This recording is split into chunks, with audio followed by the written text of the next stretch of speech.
یہ واقعہ عالمگیر بادشاہ کے دور کا ہے۔ ایک ریاست کا ہندو راجا انتقال کر گیا۔ اس کی اولاد میں ایک نابالغ بچہ تھا جو اس کا جانشین ہونا چاہیے تھا۔ مرنے والے کے بھائی کو لالچ ہوئی کہ ریاست مجھے ملنی چاہیے، بچہ اس کو نہیں چلا سکتا۔ وزرائے ریاست کی خواہش تھی کہ یہ بچہ ہی اپنے باپ کی ریاست کا وارث بنے۔ یہ معاملہ بادشاہ وقت عالمگیر کی خدمت میں پیش ہونا تھا۔ وزراء اس بچے کو لے کر دہلی پہنچے اور راستے میں بچے کو ممکنہ سوالات کے جوابات سکھاتے رہے کہ بادشاہ تم سے یہ سوال کریں تو تم یوں کہنا۔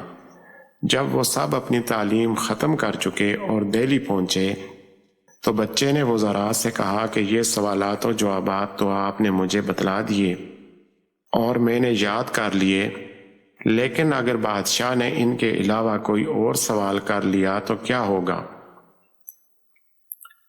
وزراء نے کہا کہ ہمیں معلوم نہیں تھا کہ آپ اتنے عقل مند ہیں، ورنہ راستہ میں ہم آپ سے کچھ بھی نہ کہتے۔ بس اب ہمیں فکر نہیں، جس کے ذہن میں یہ سوال پیدا ہو سکتا ہے اس کو جواب بھی اللہ ہی سکھلائے گا۔ پھر ہوا یہ کہ جب یہ لوگ دربار میں پہنچے تو دربار برخاست ہو چکا تھا۔ عالمگیر اپنے زنانہ مکان میں چلے گئے تھے۔ اس بچہ کے آنے کی اطلاع ملی تو اس کو اندر مکان ہی میں بلا لیا۔ اس وقت عالمگیر گھر کے ایک حوض کے کنارہ پر تہ بند باندھے ہوئے نہانے کے لیے تیار تھے۔ یہ بچہ حاضر ہوا تو ہنسی کے طور پر عالمگیر نے بچے کے دونوں بازو پکڑ کر حوض کی طرف اٹھایا اور کہا کہ ڈال دوں۔ بچہ یہ سن کر ہنس پڑا۔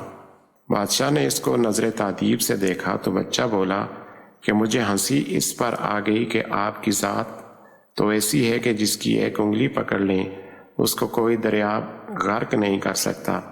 میرے تو آپ دونوں بازو تھامے ہوئے ہیں، میں کیسے ڈوب سکتا ہوں؟ عالمگیر نے اس کو گود میں اٹھا لیا اور ریاست اس کے نام لکھ دی۔